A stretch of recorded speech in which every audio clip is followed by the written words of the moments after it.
All right, guys. Welcome to resistance training, weightlifting, physical activity for youth. We're going to talk about the benefits, risks, facts, and the fiction. This is for parents, coaches, and possibly athletes wanting to learn benefits and risks of athletes wanting to participate in resistance training, athletes wanting to participate in the sport of weightlifting, possibly the sport of powerlifting, also wanting to participate in cardiovascular exercise and endurance, particularly running is what we focused on. And we're talking about ages 7 to 18, but really to 17. We cut it off at 18. I'm Coach Travis Mash. I'm a USA Weightlifting Senior International Weightlifting Coach. This means I've coached people to the World Championships multiple times, 4-time Team USA head coach, 30 Team USA athletes in weightlifting since 2015, multiple D1 athletes, NFL, NBA, Major League. Now I'm in pursuit of my PhD. This semester I'll finish up with my master's, hopefully, and in exercise science, and then I'll be starting my PhD. And then I've also set 6 world records in powerlifting. I'll just tell you this simply to let you know that this is my background, so and hopefully give you guys a little bit of trust in me. Objectives: we want to know what activities are appropriate for youth. We're going to look at dose response, like how much they should be doing. Examples of intensity, meaning like how hard should they be doing it. Recommendations for daily, weekly, and physical activities. Benefits to the youth. And we're going to talk about risks. Give you both sides. We're discussing strength training, weightlifting, and endurance training, particularly running. And then we're also going to look at, what's the best body weight, barbells, dumbbells, machines, kettlebells, BOSU balls. What's safe? I don't know. What's best? Running, sprinting. What's best? Sprinting, maybe a mile, 5 miles, 26. What's safe? What's best? The answer is always it depends. I hate that answer, but it's just the truth, and you'll see why. All right, so let's talk about the ages. We're going to look at ages 7 to 10. We're going to lump them all together in ages 7 to 10 because most of it goes together with endurance and weight training. So first you got to ask yourself, is this child mature enough to begin, an activity? So sometimes 7 is perfect. My kids started when they're 5, but they've been raised in a home where we lift weights all the time, so it was a little bit easier. They kind of noticed the culture and were able to understand the maturity that was needed. Also, Rabinowitz in 1986 showed peak brain maturation is around ages 6 to 9, which that means that there can be an acceleration of the neuromuscular system. So it's a great time for like speed drills because those neuromuscular pathways are going to be getting strengthened, and we're going to talk more about those in a little bit later as well. So bounding, jumping, agility, challenge them, gymnastics. Introduce barbell movements, but keep it. Don't drive them crazy. If you want your son or daughter to be a weightlifter, it's not a good time to be like, let's do, 6 days a week, an hour, 10-minute sessions, but let them play. And they can be training, not even know it. Like my kids go downstairs and play on monkey bars, and so they're training, they just don't know it. And so we mainly let them have fun. Isometrics are a good thing, playing a game, like seeing how long they can pause in the bottom of a squat, bounding, and both of those are great for maximizing tendons, strength, and their elasticity. So you're going to really increase athleticism by doing those things. Ages 11 to 12, let's talk about strength training. We're going to general strength. It's a great time to just get these, the athletes strong. So focus on front squats, overhead squats, strict presses, deadlifts. Kettlebells and dumbbells are great, so you can work on avoiding asymmetries, meaning side to side. Sprinting, bounding, leaping, and other track and field exercises are great for tendons. Fiber type, meaning, you've heard of fast twitch, slow twitch. So, if you want them to be a fast twitch athlete, this will be great for them to actually express fast twitch fibers. So explode, and also makes them more explosive. If you train explosive, they'll be explosive. Once again, you're going to see a common theme: isometrics plus bounding equals stronger, thicker, and more elastic tendons, which equals speed and athleticism. Dr. Keith Barr, I didn't really quote him in here, but he's a great professor to look at. He is the tendon guy, and if you want your athlete, him or her, to be incredibly fast, look him up. Gymnastics and other relative strength. It's a great time. Pull-ups, muscle-ups, push-ups. Just don't I'm not saying the sport of gymnastics. I'm mainly just saying body weight exercises. Sometimes, as you'll find, the sport of gymnastics can cause issues.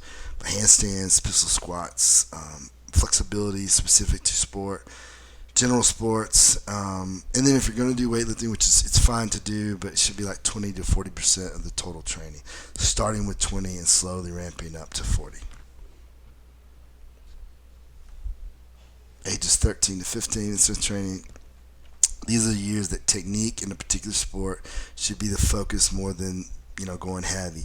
So getting really good at, if you're doing weightlifting, snatch, clean and jerk, those things. So they're technique intensive. So practice the movement more than going heavy. Same thing with baseball. You're going to practice how to throw a baseball or how to swing a bat, how to kick a soccer ball.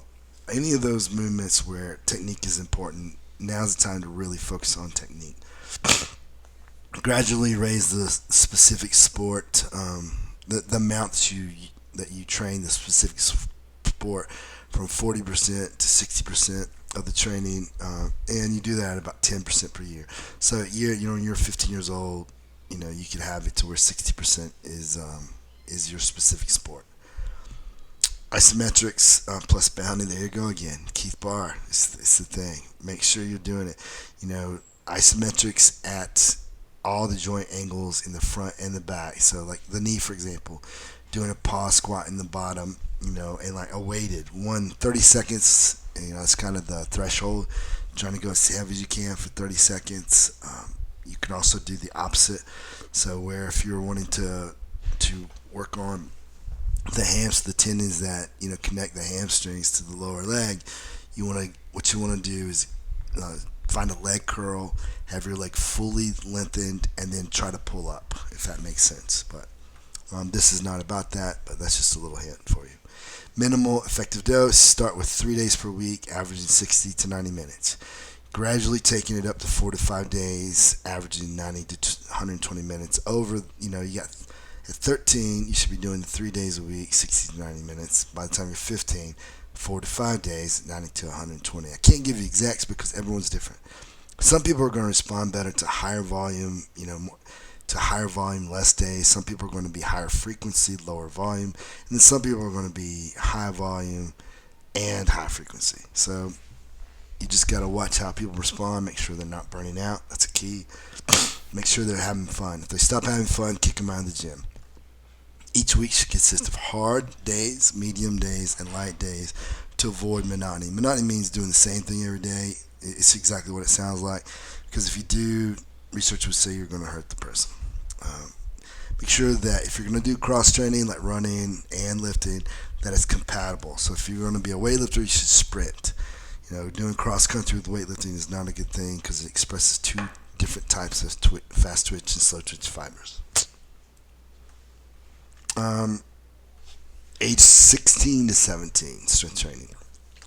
These are the years where performance starts to take front stage. This is the go time. I know it doesn't sound, a lot of people would say wait till their 20s, then you've missed a big window. And I can attest from coaching numerous youth and junior athletes, those are the years they're going to have a monstrous jump. So let them go. Make sure, obviously, you're never going to let them go to where they're missing, but let them go heavy. Let that maximum gradually work its way up. At this point, 60 to 70% of your training should be, whatever sport you're going to, baseball, soccer, or weightlifting should be the majority of your training. And raise that up. So you should be at 60% by 16 and then 70% by 17. 5 to 6 days, averaging 90 to 120 minutes. It's a good time to start looking at Phillips' chart. And I'm going to go into detail because, I'm talking to parents. So, I want to make sure you guys just know that whoever coaches them should be aware of this chart. It just tells them the proper volumes and the proper number of reps and sets for certain percentages or load. Um, each week, I've already said, consists of hard, medium, and light days. And for boys, these are the maximum years to go hard. Girls have got a little bit longer. They really max out 21 to 22. And once again, compatibility of cross training is a huge concern at this point. Now we're going to talk about endurance, basically running. So ages 7 to 10. Running, most experts would agree. This is Krabak, 2019 et al. Krabak et al. 2019. So between a half mile to 1.5 miles of running is its maximum at that age. But mainly focus on strength training and cross training, so they make sure they have good, they avoid bone stress injuries and that they're building that solid base. Isometrics, sprinting, plus bounding. It's what I would, at that age, it's good to do all three, just like it was good to do strength training, because tendons will be important, as or more important to runners than it will be weightlifters, because every time they strike the ground, if they have those nice stiff tendons, it's going to propel them down the track or down the trail much more. So really focus on that. Other exercises at that age: tag, bear crawling, bear crawl races and tag, free play. Um,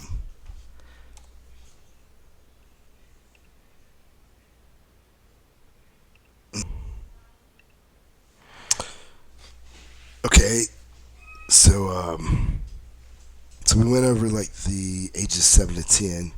Now ages 11 to 12, for running, total weekly mileage is 6.4. The longest run or race is 3.2 miles. Focus technique and just learning what the proper footwear for the individual is. That's very individual. Ages 13 to 15, we're going to look at 12.8 total miles per week. The longest run, 6.4 miles, and still focusing on technique and proper footwear. Isometrics, bounding, that's going to be still important. We're going to talk a lot more about running towards the end. And then ages 16 to 17, max distance would be 13 miles for a run or a race, and total mileage for the week 26.2. And performance becomes more of a concern as women and most men will be finished with that peak height velocity. They'll be done with their growth spurt. So, keys for all ages is that nobody should increase more than 10% in volume from one week to the next. That goes for strength training, by the way. Each week should consist of hard, medium, and light days, just like in weight training. There should be a warm-up and a cool-down. Change shoes every 500 miles. And don't run on slanted or uneven surfaces. And rest at least 1 day per week, 1 to 2 weeks of rest per 3 months, and limit participation 9 to 10 months per year. More keys. Now it's time to listen up, parents. This is important. Peak height velocity. That's when your kids have that big growth spurt. Normally for girls it's 12, and for boys it's 14. Just before this rapid growth, bones and growth plates are vulnerable to load and stress of running. So that's when they're really vulnerable to get hurt. So low bone mass affects 39% of female youth runners. It's likely the cause of the fractures more so than the volume of the runs. It's a time of rapid growth and they're not eating enough, so inadequate calorie intake with increased running demand can lead to abnormal menstrual function, bone mass deficiency, and high risk of injuries and stress fractures. So make sure that they're eating. Males, you guys are affected too as well, to low bone mineral density. If you're 85% of your average weight per how tall you are, if you're running 30 miles or more per week, history of stress fractures, or your diet is lacking in calcium, you're at risk as well. An emphasis. Now, here's a big one. If there's an emphasis on thinner equals faster running, it's a big red flag.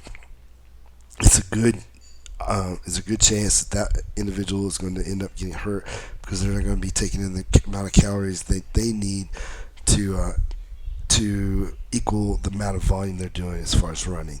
So participation in other non-weight related sports leads to 81% less risk of injury. So like basketball, volleyball, those things are good to do as cross training. However, participation in thinner is better sports like gymnastics, ballet, dance in general, they're threefold higher risk of bone injury. So consider what sports that the athlete has, that your athlete has done up to running, and what they're doing with running. So at least until around age 12 for females and 14 for males, cross train with non-skinny sports.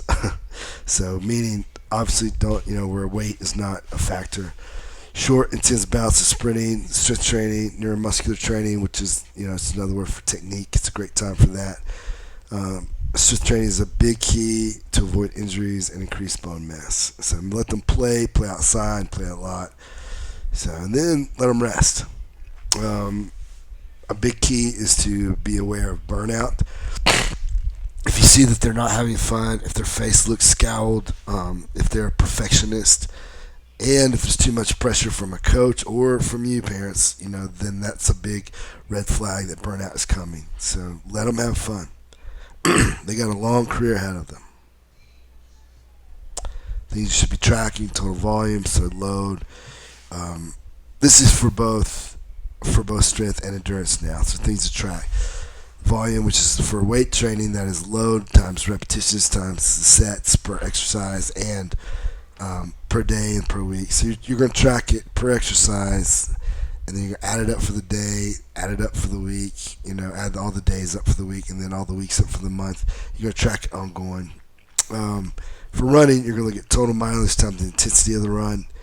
Total reps for strength training is something to track. And then you're going to look at average intensity, monotony and strain, which we've covered. Monotony is just, are you going hard every day? Are you going medium every day? It should be hard, medium, light. Effect size, you guys don't need to know it, but whoever's coaching your kids, they need to know it. And it's just effect size is a look in each individual day as it relates to the 7 before it. So if all of a sudden on some day you decide to jump up and it's way more than you've done in the past 7 days on average, then that's going to be a big risk for that athlete. So just little things they need to be tracked to avoid if injury is a concern, especially if your son or daughter has aspirations of making it at a bigger level. So you need to keep them healthy. Early specialization is a big red flag. So that whether that's defined as playing one sport for more than 8 months per year, and that has shown injuries. They have more injuries than their peers, and regardless of age, sex, or training volume. So it's associated with unidimensional identity with the sport, meaning if they specialize in one sport, they put all of their identity into that sport versus all the different aspects of their life. So it leads to obsessive compulsive disorders, eating disorders, anxiety, depression. So let them play other sports and make sure that they're having fun. That's the big key. We don't have to go into this. This is just showing you the ways that we track our athletes. See the monotony and strain. I'll see if I can. Yeah, there we go. Here's the monotony and strain. We're making sure that that's waving up and down. Effect size. We're trying to stay not above that blue line more than one day every so often, which is we did a good job of. But if you don't track it, you don't know. You're just guessing. So anyway. Benefits of strength training.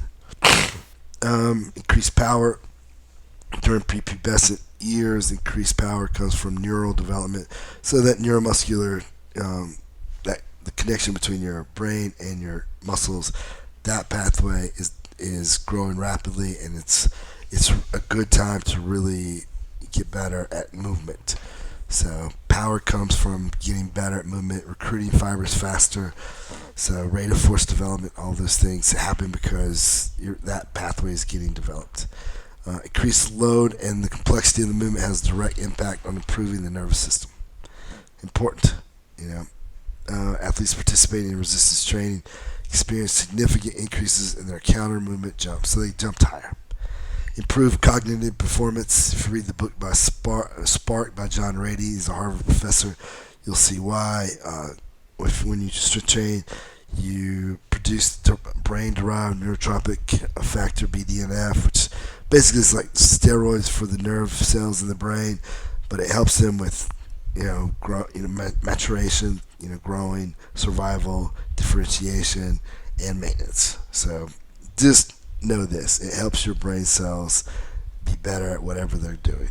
Um, Probably because the cerebellum at work with weightlifting, the cerebellum is the same thing. Like when you ride a bike and then you don't ride it for 20 years and you come back and you can ride it still, it's stored in the cerebellum. Anything posture, balance, coordination related, and speech, and long-term complex movements comes in the cerebellum. So possibly leads to more complex thoughts. Benefits of strength training. Also, general strength. These strength gains are as high as 74% reported in a meta-analysis. That's Feigenbaum is the expert when it comes to coaching youth, and it's maintained throughout their life, possibly because they have better habits. But anyway, this advantage is never lost, so it's never caught up with either. I can attest to that, having coached probably more youth athletes than probably any other coach in America, or at least one of them. The busiest youth coaches in America. It never catches up. Improve cardiovascular risk profile. So improves body fat percentage and significantly improves insulin sensitivity in adolescent males at risk of obesity. Probably because they like to lift weights more than they like to run. If you're heavy, that's you too. So youth experiencing potential obesity tend to enjoy weight training. Weight training leads to enjoying exercise in other forms and the forms of lifetime health. Also improves bone health and connective tissue, which is important if you want to keep your athlete healthy. If strength training guidelines and nutritional guidelines are followed, strength training can maximize bone mineral density during childhood and adolescence. So using plyometrics and deceleration mechanics during preseason training proved to significantly decrease injuries in males and females. Once again, Feigenbaum. Obviously, it's good for endurance athletes, but also strength training with the plyometrics and deceleration. Motor performance skills and sports performance, you're a better athlete, basically. You get better at long jump, vertical leap, sprints, med ball tosses, anything athletic, you get a little bit better from strength training. Combination of plyometrics and resistance training led to improved motor performance. Psychosocial health and well-being, it's probably linked to the BDNF and the dopamine. Dopamine is what it is. It's like the reward, it works on the reward center, and it just makes you feel like, you're getting rewarded for what you're doing. And so we crave that. It's also what causes a lot of ADHD, a lack of dopamine. So it's a neurotransmitter in the body. Strength training is directly linked to its release, so it could potentially help with ADHD, other, like depression, anxiety. So attitudes towards physical education, physical fitness, and lifelong exercise reportedly improved after conditioning program. That included resistance training. This goes for running and weight training, the psychosocial health and well-being.